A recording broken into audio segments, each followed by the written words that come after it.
Well, we have some wine, so let's just go back in. Again, you remove your clothes and put them safely in the watertight diving suit compartment. As the water rushes in, you are ready, taking gulps to speed the transition.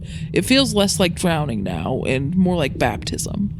You swim into Nook with skin and mind tingling, reborn in the airlock's cold steel. Swim down more, to the bilious cleft.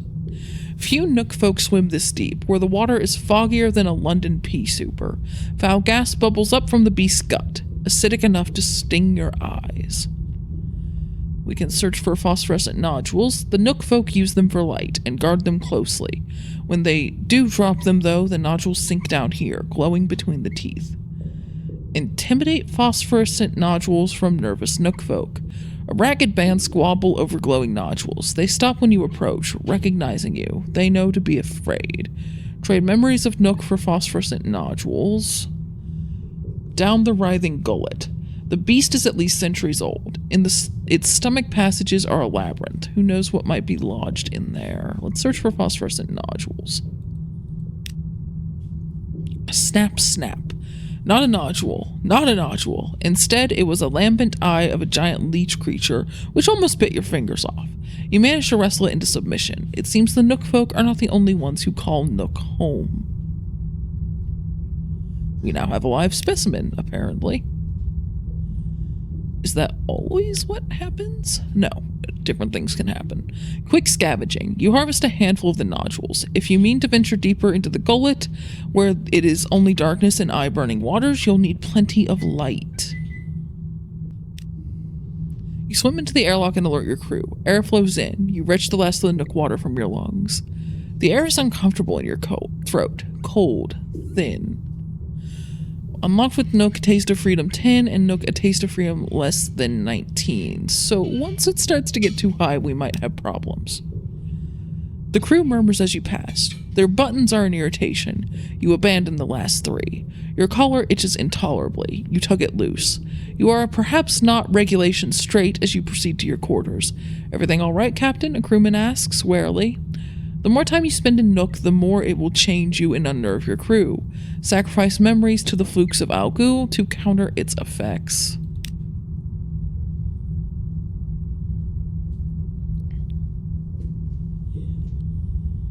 Alright, we'd better manage the terror before we go back in there.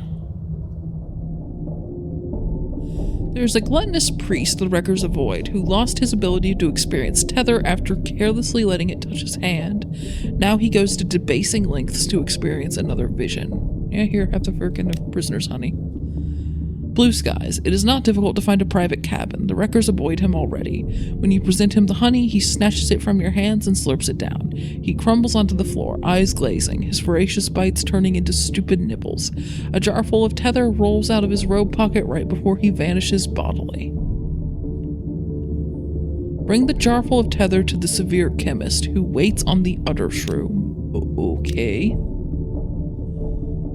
Where is the udder shroom? Normally I find it by now, but... Let's see. Terror is getting to be a bit of a problem. So I'm thinking that we might actually want to go back to the Melting Isles and Visage and such and try to reduce that a bit and then maybe pick up some more fuel in the Iron Republic.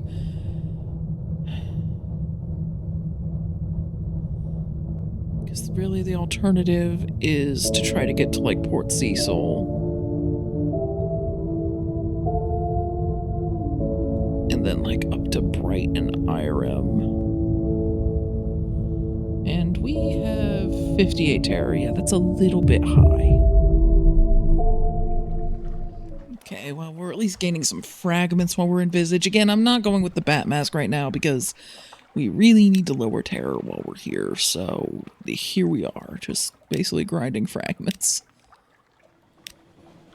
For the Mangrove College, again, to reduce terror, and then stop by the Iron Republic to buy some fuel, and then probably stop by the Mangrove College and Visage again on our way to other places.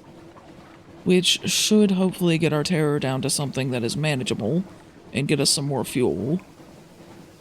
And then we'll figure out where we're going once we hit Visage for a second time.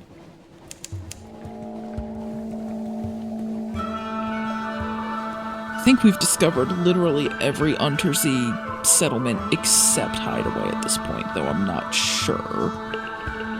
It'd be really nice if we could find that. I don't even remember what we have directing us there. I just remember that things are. A kind of obsession. A stoker approaches you in your cabin. Captain, she says, that thing in the hold. It's dreaming about us. It means it's no good. No good at all. Okay, yeah, fine. We're not really actively using the live specimens, although I think we can give them to either the cook or the pottery heir for things. We say back to work. We gain 1 terror. Let's have a chat to some of our officers and see if any of them can use this thing.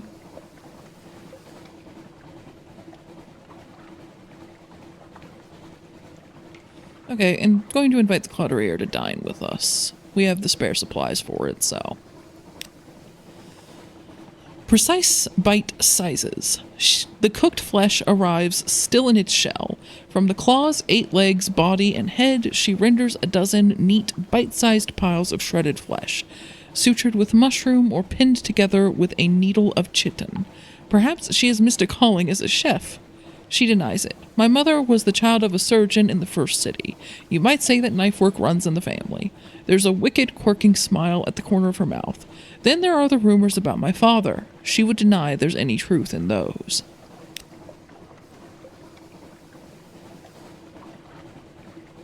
Okay, that would be if we had a strange catch, not a live specimen. Okay, well, good to know. Okay, well, she actually wants us to have coffee, which we do have. However, I would like an extra one, because at some point we're probably going to visit Irem, but we could also just drop into Port Carnelian. It's certainly not the end of the world from here. Sure. Captain's cabin, is it? All right, but I want coffee sorbet for dessert. What? I like coffee sorbet. No sorbet, no dinner. Excuse me, someone's caught fire again. A pleasant evening. Yes, I was in the Navy. Did you think I'd stolen the uniform? I retired before they threw me out. She grins and spoons more sorbet onto her plate. I'm older than I look. We're all older than we look to you people. Gained a Z story. I guess we're just now doing the officer ones because I want to see if we can use the live specimen or any of the other random things we picked up for this. Invite her to dine with you again. I've got an idea, she says. Sorbet and arm wrestling. Ooh, we do not have a good chance for that. We're going to need to increase our iron to get any further there. Okay, what about the bandaged cook? A squelch, then a quivering thunk. The bandaged poisoneer has thrown a strange catch across the galley, and then a knife. Is something wrong? A limitation. The ingredients are fine. It is my hands that are deficient. There are piquant jewels hiding in the vitals of these creatures, but I cannot extract them. One slip and the taste is contaminated. He paces the galley. I need to improve my butchery. Can you take me to the Chelinate? No one knows more about gutting than the bone men. Can we just talk to the Cloderier? She seems really good at that. But fine. Chelinate it is. Hell provides, read the sign above the market of hungers today, perhaps tomorrow too. Even the air carries sustenance, and our hunger was reset again. Okay, what can we buy here? Okay, that would be one of the most expensive ways to get a Soothing Cooper long box. However, they have really good prices on supplies and fuel.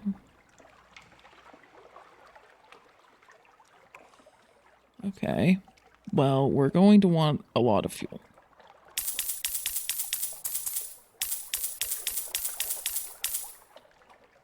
Sadly, we want so much fuel that it fills up the whole freaking hold, and I can't sell anything here, so that's just what we're stuck with.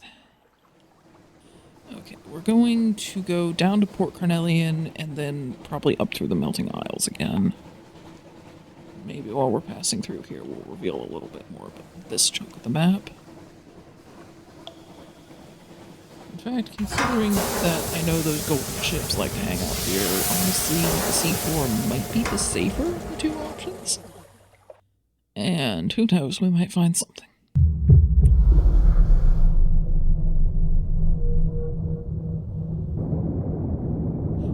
could see what the ritual for this abyss is at the very least.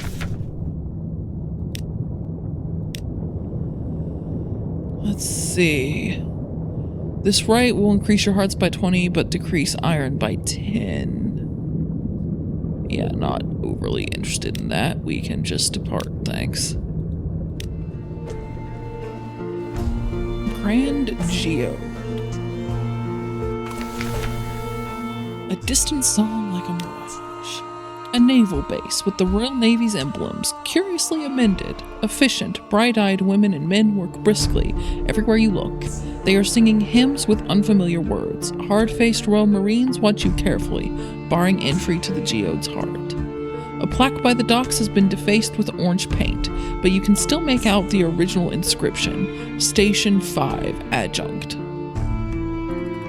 Compiling a port report? Does the Admiralty know, or want to know?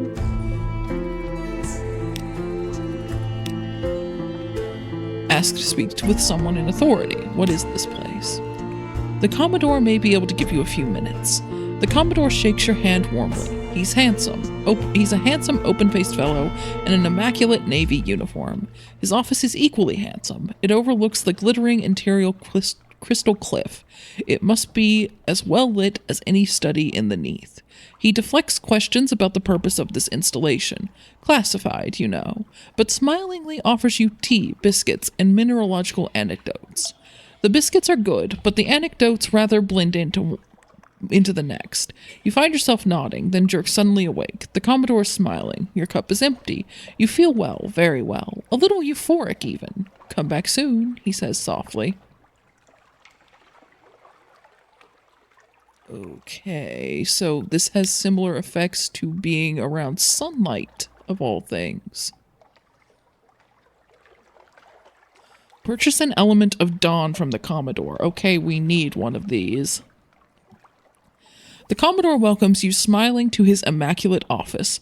Crystals glitter in the walls. Of course, he says, glad to help, but we'll need to cover expenses for an element. The light only produces so many, you know. Okay. Memoirs. A Sunstroke 1. 7 crew. And 1 vital intelligence. And 50 supplies. We would literally need a bigger ship just to be able to carry that many supplies here. But we were already going to need a bigger ship for another part of the same quest. But at least we figured out where we need to go to get it. Engage an officer, the Carnelian exile. The dark-spectacled woman marches up to you, in some haste. Captain, take me with you. I am no longer welcome here, and I will show you where we need to go. Sure. Here I am. A ship, I suppose, is both always here and never there, because there becomes here. Alright, well, let's see what she's good at. Mirrors +6, pages +3, versus... Let's see, first officer. Iron +8, veils +3, hearts +1. Yeah, not gonna get swapped over unless I specifically need pages. However, while I'm here, I keep forgetting to do this. We're going to swap to you because I think engine power would do us better than fuel efficiency with the type of engine that we have.